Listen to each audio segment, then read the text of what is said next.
Isso, pegue a sua Bíblia aí.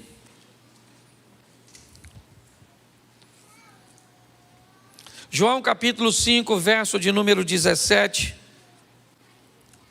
João 5, 17. Coloque para mim, por favor, na tela.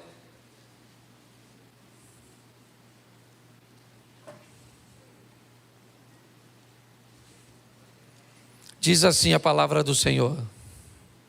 João capítulo 5, verso de número 17.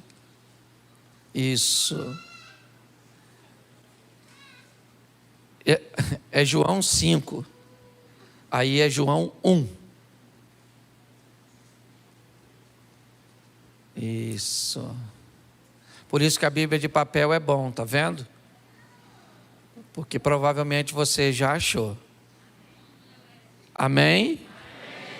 Isso.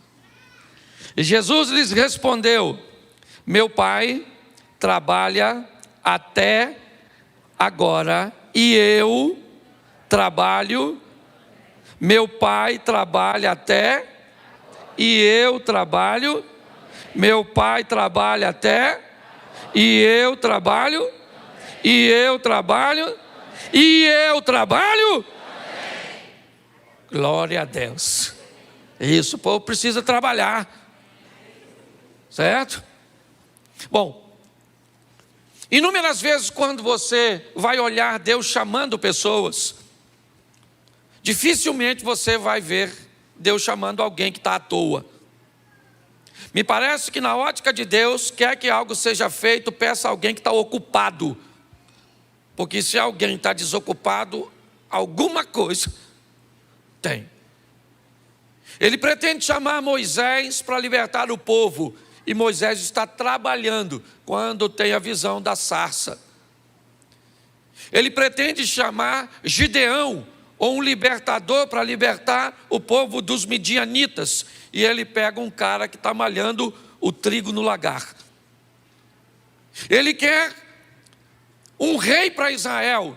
E tanto Saul está procurando, né, os animais de seu pai, quanto Davi está trabalhando. Aliás, quando Samuel chega na casa de Jessé para ungir o rei, o único filho de Jessé que está trabalhando é Davi. E Deus disse: olha, ninguém come nada antes do trabalhador chegar. Mas hoje eu quero falar de Eliseu. Um indivíduo que foi chamado, é verdade, para substituir nada menos, não vou dizer substituir, mas para dar sequência ao trabalho, né, ao ministério de Elias. E ele também estava trabalhando. E hoje eu quero te mostrar que a vida, inevitavelmente, ela vai requerer de você esforços, posicionamentos, ações, que vão gerar para você resultados. Muitas vezes, as pessoas ficam buscando resolver alguns problemas, mas não vão na fonte do problema. Então acabam vivendo apenas paliativos e muitas vezes vivenciando ciclos. A vida de algumas pessoas parece um looping.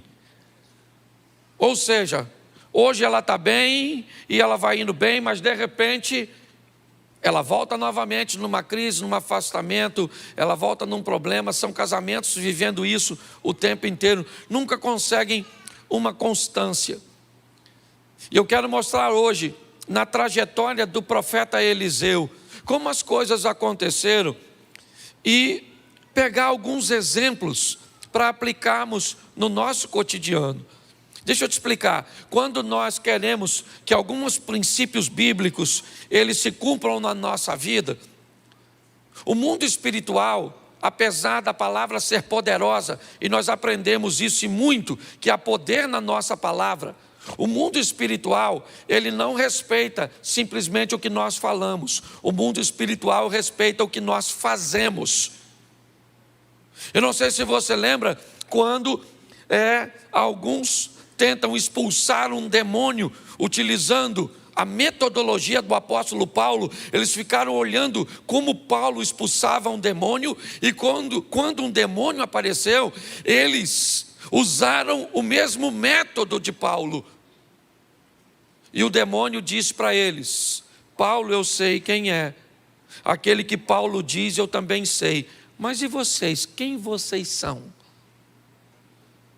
Então é muito importante você e eu entendermos que a nossa vida está aguardando decisões, posicionamentos, posturas, que podem nos levar para um lugar, como eu sempre digo, futuro para nós não é um tempo, futuro para nós é um lugar. E para que lugar eu estou indo? Basta eu olhar o que eu estou fazendo, como é que eu estou me posicionando. Quando nós vamos olhar para Eliseu, eu vou pegar desde o momento que ele aparece, vai ser rapidinho, 5 tópicos, bem rapidinho, para que você entenda. Eu só preciso que coloque aqui, nós estamos com algum problema aqui? Não? Não? Então vamos lá, primeiro livro dos Reis, capítulo de número 19, verso de número 19. Primeiro livro dos Reis, capítulo 19, verso 19. Partiu, pois, Elias dali e achou a Eliseu, filho de Zafate, que andava lavrando com 12 juntas de bois adiante dele. Ele estava com a 12ª. Elias passou por ele, lançou a sua capa sobre ele, põe o 20.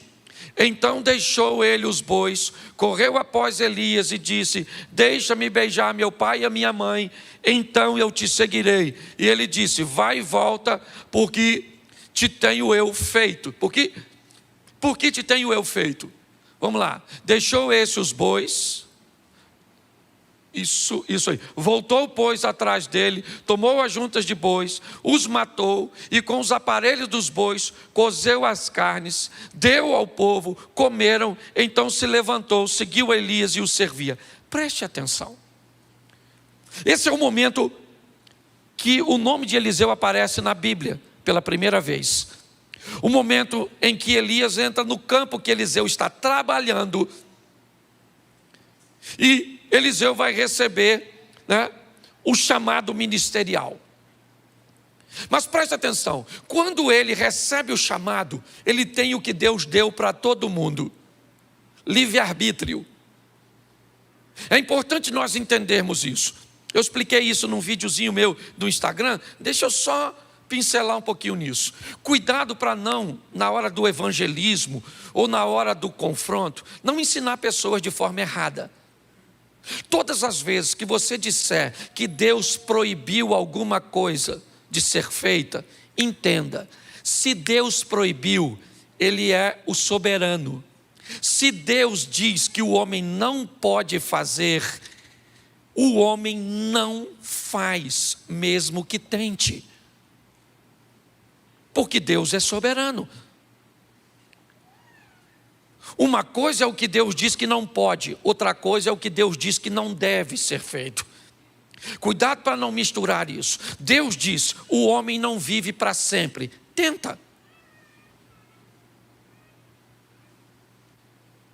O homem é obrigado a envelhecer. Ele pode acessar métodos, ele pode acessar produtos que inibam, que diminuam o envelhecimento, mas ele não pode anulá-lo. Deus disse: o homem não vive sem oxigênio. Tenta. Deus disse: o homem não vive embaixo d'água, o homem não voa. Ele pode construir equipamentos para voar, mas tudo aquilo que Deus disser que o homem não faz, o homem não faz. Qual é o problema? É o livre-arbítrio. É aquilo que Deus diz que o homem não deve. O homem pode matar, sim ou não? Sim ou não? Claro que pode, porque se ele não pudesse, ele não matava. Ele pode roubar? Ele pode fazer o que quiser com o corpo dele? Claro que pode. Ele não deve.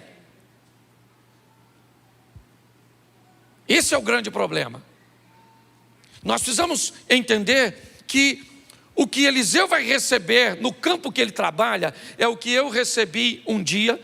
Aliás, o que eu recebo todos os dias: o direito de decisão.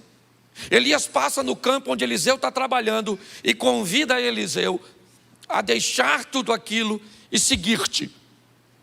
Nesse momento, Eliseu tem o direito Porque preste atenção, decisão é sua. Deus não decide por você, seus pais não decidem por você, seu cônjuge não decide por você, o pastor não decide. A decisão ela é sua. Você precisa entender isso. Tudo começa com decisão. A história de Eliseu é quando Elias entra no campo e diz para ele: Deus está te chamando. E ele poderia dizer: não vou, pode ir embora que eu vou continuar aqui com a minha vidinha. E ele tinha todo o direito de escolher isso, e ele poderia arcar com aquilo que escolheu. Se você não conhece a história, vai ver a história de um camarada que pede para não morrer, quando Deus disse que ele deveria morrer. E você vai ver qual foi as dores que Ezequias viveu, que não precisava ter vivido, no período de 15 anos que ganhou de vida.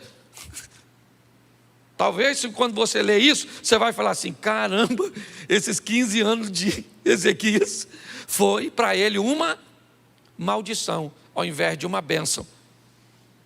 Porque Deus sabia o que estava fazendo. Quando nós olhamos para esse momento, o que nós vamos ver é que quando Eliseu decide ir, ele vai até Elias e diz: eu vou, mas eu não vou de qualquer jeito. Eu decidi ir com o Senhor, mas se é para eu ir, me deixa em casa, porque eu vou beijar meu pai e a minha mãe. Se é para eu ir, aguarda um pouquinho, porque eu vou matar meus bois. Eu vou pegar aquela estrutura de madeira que une os bois e vou fazer uma fogueira. Eu vou destruir tudo aquilo que me prende à vida antiga antes de eu ir para a nova. Eu não sei se você já ouviu falar de uma batalha, né, de Siracusa, uma batalha contra Cartago, onde assim que as tropas descem para uma batalha, o capitão manda incendiar todos os seus navios. Ele manda atacar fogo nos próprios navios, simplesmente para dizer para ele mesmo e para todos os seus soldados que não há uma segunda opção. Ele chegou ali, ou ele vai vencer, ou ele vai vencer. Não tem outra, é só vitória. Quando nós queremos mudar de vida, o poder de decisão foi o que fez Ruth e com Noemi, foi o que fez Daniel mostrar quem era Deus na Babilônia. Todas as pessoas que estão decididas, o poder de decisão, certo? Quando nós lemos o profeta Daniel, o texto diz: e Daniel decidiu no seu coração não se contaminar. Quando Noemi viu que Ruth estava totalmente decidida, parou de interpelá-la. Todas as vezes que o mundo, a vida, entende que você decidiu, ela sabe que a sua vida vai para a próxima fase. Quando nós olhamos Eliseu, o que ele faz? A história dele começa com a força da sua decisão. Eu mato os bois para quê? Porque eu não vou voltar mais. Vou beijar meu pai e minha mãe e vou dizer: nunca mais eu pego no arado, nunca mais eu vou voltar à minha vida antiga, porque Deus está me chamando para uma nova vida e essa antiga não me cabe mais. Você sabe qual é o problema? Muitos de nós deixamos um ambiente seguro. Tentamos levar uma nova vida com velhos amigos, com velhos hábitos, com uma velha postura. Inevitavelmente, nós não vamos obter êxito. Sabe por que a Bíblia diz que é melhor você ser frio ou quente, mas você não pode ser morno? Porque nada atrapalha mais o evangelho do que um crente morno. Se o cara está dentro, ele está dentro. Se ele está fora, ele está fora. Mas se ele está dentro de qualquer jeito, ele atrapalha o sistema. Ele joga contra. A história de Eliseu começa com uma decisão. E a decisão dele é o seguinte: o que me prende à vida antiga? Meus bois e esse arado. O que eu faço com ele? Eu mato, dou uma festa e mostro para todo mundo que essa vida antiga não me cabe mais. Acabou. Vocês estão me vendo pela última vez cuidando de um arado. Eu estou indo para a próxima fase. Nós precisamos tomar essa postura de decisão quando vamos andar com Deus. Abandonar a vida antiga e dizer: não me cabe mais. esse tipo de comportamento, esse tipo de amizade, esse tipo de negócios, isso não cabe mais, não me pertence, não faz parte mais do meu mundo. Mas isso é uma decisão que você tem que tomar. Provavelmente ela não vai ser fácil, por quê? Porque ela vai depor contra você, você vai ter contra você diversos argumentos, sejam eles financeiros, sejam eles emocionais, inevitavelmente. Só que é você que decide. A história aqui começa com uma decisão. O próximo passo, segundo livro dos Reis, capítulo 2, verso 1, a segunda etapa da vida de Eliseu. Segundo livro dos Reis, capítulo 2, versículo de número 1. Sucedeu, pois, que havendo o Senhor de elevar a Elias num redemoinho, ou um redemoinho ao céu, Elias partiu com Eliseu de Gilgal. Presta atenção, Elias está agora indo para a fase final de seu ministério, e o ponto de partida era Gilgal. Eu gosto dessa cidade, coloca para mim por favor, Josué capítulo 5 verso 8, só para me mostrar para vocês o que significa a palavra Gilgal para o povo, para Eliseu. Isso. E aconteceram que, acabando de circuncidar toda a nação, ficaram no seu lugar no arraial até que sararam. E disse mais o Senhor a Josué: hoje revolvi de sobre vós o opróbrio do Egito, pelo que o nome daquele lugar se chamou Gilgal até o dia de hoje. Estando, pois, os filhos de Israel alojados em Gilgal, celebraram a Páscoa. Presta atenção, Gilgal, Páscoa, Gilgal, circuncisão. Para um judeu, duas coisas que têm o significado de aliança. O ponto de partida depois de uma decisão, eu vou deixar a vida para trás, é uma aliança. Quando nós falamos de casamento, nós dizemos que casamento é duas coisas. Uma, ele é um contrato. E segundo, ele é uma aliança. Como contrato ele pode ser reincidido, como aliança não. A próxima fase da vida de Eliseu, o que é? É uma aliança. Ele vai assumir um compromisso com aquilo que ele pretende fazer. É um caminho que para ele não tem volta, é dali e para frente. A história dele caminha com um novo comportamento, com uma nova visão, com uma nova mentalidade. Por quê? Para Eliseu ele não tem mais para onde voltar. E se não der certo, eu volto para os meus bois. Eu não tenho mais bois. E se não der certo, eu já dei uma festa de despedida. Eu disse para todos os meus amigos que aquela vida não me cabe mais. Quando eu decido me aliançar, inevitavelmente, a minha vida, ela não tem mais retorno. Não dá mais. Agora é apenas uma direção, é para lá que eu vou. Cristo é o meu Senhor, obedecer é a minha razão, é para lá que eu estou indo. 1000 cairão ao meu lado, 10.000 à minha direita, mas eu não vou ser atingido. Eu vou olhar tudo isso e sei em quem tenho crido. A vara e o cajado do Senhor é o que me consola. Eu sei o que eu estou vivendo, aquele que há de vir virá. Não interessa se as coisas estão acontecendo a meu favor ou contra, acabou. Para mim não interessa se quem desvia é o fulano, é o ciclano, se o outro adulterou, se fulano está roubando, se aconteceu isso, se minha mulher me trai, se meus filhos se perdem, se acontece isso, se eu perco tudo que eu tenho. Não acabou, é uma aliança. Eu assumi um compromisso com Deus, é uma aliança que não tem como quebrar. Hoje está tudo muito condicional, sabe? Depende, tudo é relativo.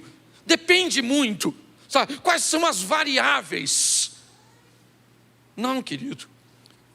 O que Eliseu faz é uma aliança. Gilgal traz a representação de uma aliança. Circuncisão e Páscoa, ok? É aquilo que Davi olha quando vai enfrentar o gigante. Todo mundo está olhando para o gigante. Davi olha para a circuncisão.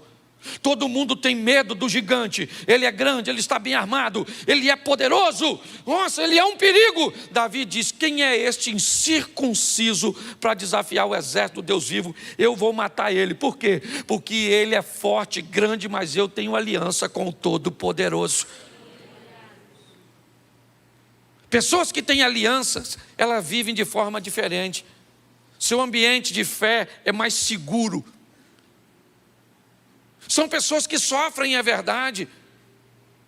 São pessoas que muitas vezes perdem, porque sofrimento e perda fazem parte da vida. É assim que funciona. As pessoas aliançadas, você pode notar, aconteça o que acontecer, ela está firme. Não interessa se ela está. Eu me converti em 1992. 1992. E pode dizer para você, até aqui me ajudou o Senhor. Eu nunca me desviei, nunca me envolvi num escândalo, nunca fiz nada, porque eu fiz uma aliança. Eu não tenho para onde voltar. Em 1992 eu deixei todos os meus amigos, eu parei de beber. Eu parei de fazer uma série de coisas. E as pessoas ficavam olhando e diziam assim: é só uma questão de tempo até ele voltar atrás. O que eles não sabiam é que eu tinha matado meus bois e eu não tinha para onde voltar. A sua vida está esperando você tomar uma decisão. Que decisão é essa? De fazer uma aliança. É isso que Eliseu faz. Gilgal é o ponto de partida. Eu me aliancei. Enquanto você não estiver disposto a fazer uma aliança com outra pessoa, não se case. É assim que funciona. Quando você vai assumir um compromisso, você tem que colocar isso, né, como prioridade. Nós olhamos para a vida deste homem, você vai ver para onde ele está indo. Bom, então eu já falei com você que a coisa começa na decisão e agora passa pela aliança. Vamos ver o terceiro ponto, versículo 2, segundo livro dos Reis, 2:2. Põe para mim, por favor.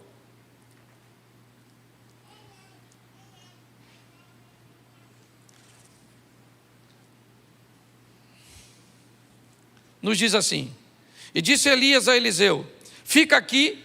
Deixa por aí, por favor, porque eu vou usar para me ajudar. Disse Elias a Eliseu: fica aqui, fica aqui, fica aqui. Uma das frases que Eliseu vai ouvir o tempo inteiro nesse texto é: fica aqui, fica aqui, fica aqui. Ou seja, o tempo inteiro você vai ver uma solicitação. Não continue andando, paralise, interrompa a sua trajetória, não vá para o próximo ciclo, não vá para a próxima fase, porque me parece que é isso. A Bíblia diz: conhecer e prosseguir e conhecer. Você vai viver de glória em glória, você vai viver de fé em...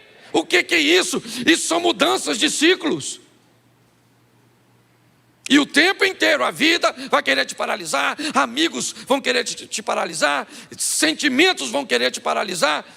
Elias disse a Eliseu: fica aqui, porque o Senhor me enviou a Betel. Porém Eliseu disse: vive o Senhor e vive a tua alma, que eu não te deixarei. E foram para Betel. Betel, na verdade, tem a tradução de casa do pão, casa de Deus. Eu queria que você entendesse que Betel é local de resistência, porque viver com gente, viver na igreja, é desafiador. Dos 10 mandamentos, 7 são direcionados para relacionamentos. Ame o próximo como a ti mesmo. Ame o próximo como? Ame o próximo como? Nunca mais do que você.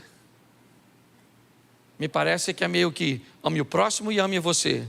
Ame o próximo e ame você. Nunca ame você mais que o próximo, nem o próximo mais que você. Ah, pastor, eu não consigo amar o próximo porque eu não me amo. Então vai para o Novo Testamento e aprenda o que Jesus disse: ame o próximo como Cristo amou a igreja. Se você não tem base de amor, pega o de Cristo, mas você é obrigado a amar. É assim que funciona. Quando nós vamos olhar aqui, nós vemos resistência, porque para viver na igreja, ó, preste atenção, tem gente boa, tem gente ruim, tem gente que não fala nada, e tem gente que fala tudo, tem gente que paga os outros, tem gente que não paga, tem gente que fica de olho nos outros, na mulher dos outros, tem ou não tem? Tem mentiroso, tem fofoqueiro, tem tudo. Pastor, por que o senhor não exclui tudo? Porque senão fica vazio. Se nós expulsar todo mundo, como é que vai fazer? Deixa eu te falar uma coisa. Segundo Jesus e a Bíblia, o lugar de gente ruim é na igreja. Fulano, pastor, o senhor sabe que aquele irmão que vem todo culto fuma? Sei. E ele diz que é membro? Diz. Ele é membro? Acho que não, mas não fala para ele não. Porque de repente ele pode ir embora. Mas não é melhor ele ir? Ele não defama, não. A igreja é um rio de água viva. A igreja é do Senhor. Ninguém defama a igreja. Não, ela pode até ficar só se não houver postura e posicionamento. É assim que funciona. Ah, a pessoa tem que parar de mentir para aceitar Jesus. Não, ela tem que aceitar Jesus mentindo. E aí o Espírito Santo vai falar: ô, Pinóquio, de uma figa, muda de postura. Entendeu? O cara tem que, ela é mulherenga e vem para a igreja. Deixa o cara aí. Não pode ver uma mulher que ele entra em modo conquistador, já viu? Tem uns irmãos na igreja assim. E olha, uma mulher faz assim, ó. Ele está assim, ó. Mostra o relógio, sacode a chave do carro, estufa o peito, parece um sabiá. O que é isso? Modo conquistador. Se essa pessoa, gente, deixa a turma aqui. Se não mudar aqui, vai mudar. Onde? A psicóloga está morrendo de rir, porque já identificou 200. Igreja, presta atenção. Primeiro, decisão, depois aliança. Terceiro, resistência, meu filho. A chapa é quente, o bagulho é doido. Você lida com gente que diz que você é uma bênção e ali fora está descendo o sarrafo no você. Irmão, a paz do Senhor. E você, a paz do Senhor, querido. Você não sabe se você é cínico, se você é amoroso. Você não sabe quem você é. Porque tem que ser resistente, tem que ser. Senão, vá para o inferno. A chapa é quente, meu filho. Eu gosto de Eliseu porque tem que passar por Betel. Casa do pão, casa de Deus. Lugar de desafio. Gente que era para trabalhar no mesmo propósito. Tem inveja de quem está fazendo? Onde já se viu isso? Você está fazendo, pastor, viu a pessoa que estava ali limpando o banheiro? Não é função dela. E não estava limpando? Ah, mas eu acho que tinha que ter uma autorização. Para passar um pano na urina? Precisa não. Deixa sem autorização mesmo. Você está rindo, mas é difícil, desafiador. Se você não se preparar, você não fica em igreja nenhuma, porque todo lugar tem. E qual é o lugar que mais tem? Aqueles que pensam que não tem. Lá que está o maior foco. Porque quando as pessoas sabem que tem, elas procuram mudar de vida. Então tem que ter resistência, meu filho. Tem que ter, porque a gente não sabe que hora Jesus volta. Quanto tempo ele falou que vai voltar? Ainda não voltou. Ó, eu era garota e já estava voltando. Jesus está voltando, Jesus está voltando, Jesus está voltando. Aceita ele, eu já aceitei, tem 30 anos. Ele não voltou até agora. Resistência, meu filho. É assim que funciona, tá certo? Quando nós olhamos, nós vemos isso. É o exemplo de Jó. Pensa num bicho resistente. Pô, o cara perdeu tudo, gente. Não fez nada. Sabe o que ficou? A mulher dele. A única coisa que não morreu. Na minha opinião, devia ser a primeira. Não. Uma mulher extraordinária, resistente. Os filhos morreram, sim ou não? Ela divorciou? O Jó ficou todo machucadinho assim. Ela largou ele? Perdeu o dinheiro tudo. Esse dia o irmão teve aí uma aposentadoria bloqueada, a mulher dele foi embora.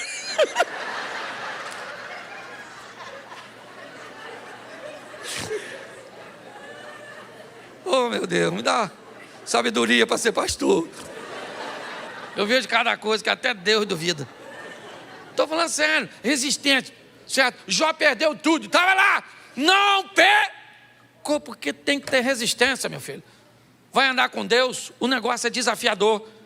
Você anda lá no seu trabalho, só você, muitas vezes, vive uma vida ali íntegra. Você não fala nada de ninguém, cada um faz o que quer. Mas quando você vive uma vida de postura correta, a sua postura correta denuncia. a postura incorreta. Aí o povo começa a te perseguir. Tem que ser resistente. Posso ouvir um amém? Amém. Isso. Vamos para a próxima fase aí.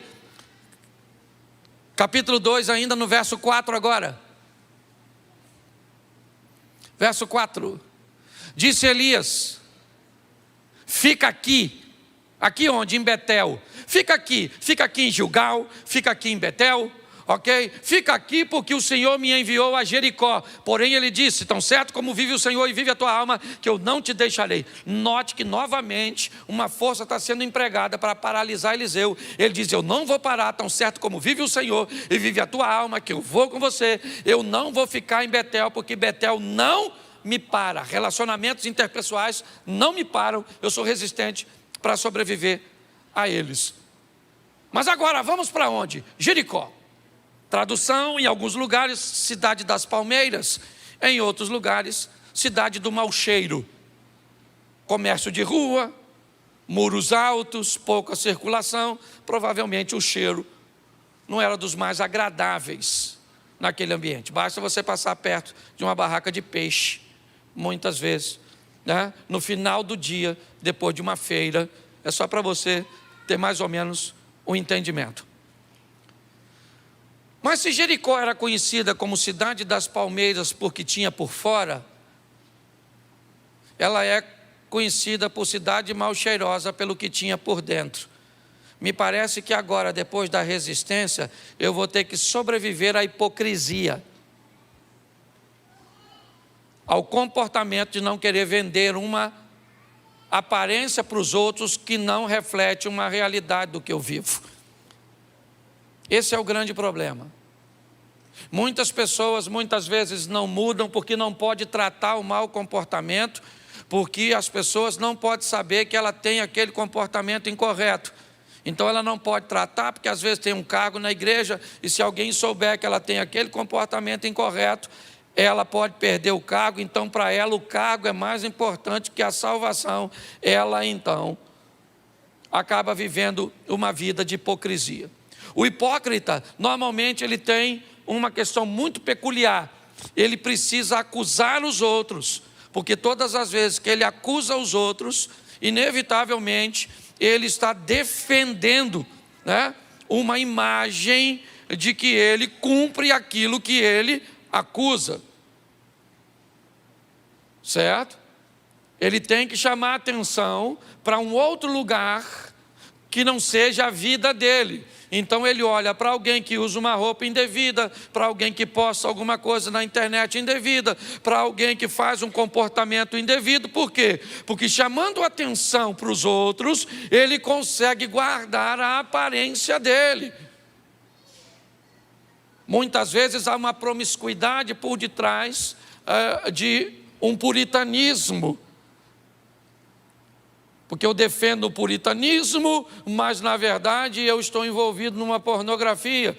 Mas eu então começo a chamar a atenção, né, de comportamentos de outras pessoas. O que é isso? A vida de Eliseu também passa por Jericó. Aquele local onde a aparência fica para trás. Nós temos que tomar muito cuidado com isso. Trate suas debilidades. Quem trata suas fraquezas não vai ser exposto a fracassos. Quem tem coragem de dizer ou falar de suas debilidades não vai vivenciar escândalos. Cuidado com isso. A Bíblia diz que tudo que está em oculto, uma hora vai vir à tona. Entenda bem, o diabo manda fazer, mas não guarda segredo. É assim que funciona, certo? Você quer ver uma questão de aparência? Para me fechar essa parte, Jesus vem andando, de longe vê uma figueira cheia de folhas. O que a figueira parece? Que tem fruto. Então, como ela tem a aparência que tem fruto, Jesus vai até ela para buscar fruto. Mas pastor, o texto diz que não era tempo de fruto. Se não era tempo de fruto, aquela figueira não podia estar cheia de folhas daquele jeito. Quando ela está, né, no comportamento produtivo da figueira, quando ela estava daquele jeito, ela não era a única figueira em Israel. As outras figueiras estavam todas sem folhas. Aquela figueira estava cheia de folha, então ela passava uma mensagem, ela transmitia uma aparência que ela tinha fruto. Jesus vai até elas e quando ele chega lá, o texto diz que Jesus procura fruto e não tem, porque não era tempo de fruto. Se não era tempo de fruto, por que ela está aparentando que tem? Jesus disse, então a partir de hoje, ninguém vai comer mais fruto de ti, porque quem quer viver de aparência vai perecer. Encare sua realidade, suas debilidades, suas fraquezas, se fortaleça. É isso que a Bíblia... Mas pastor, como é que funciona isso? Então quer dizer que eu tenho que ter uma decisão forte, eu tenho que assumir uma aliança, eu tenho que obter resistência, eu tenho que fugir da hipocrisia e de uma vida de aparência. Por isso, preste atenção, verso 6, e eu termino aqui. E disse Elias, fica aqui porque o Senhor me enviou ao Jordão. Mas ele disse, vive o Senhor e vive a tua alma, que eu não te deixarei. E assim ambos foram juntos. Verso seguinte. E foram 50 homens dos filhos dos profetas, e de longe pararam de fronte, e eles ambos pararam junto ao Jordão. Preste atenção. Temos 52 homens. 52. Eliseu, Elias e 50 dos filhos dos profetas. 2 homens atravessam ao Jordão. Elias e Eliseu. Se você quer saber qual é o resultado final dessa equação, é que quem toma decisão e leva adiante, estabelece uma aliança com Deus e vai viver num nível alto de resistência, não conservando uma aparência equivocada ou uma hipocrisia.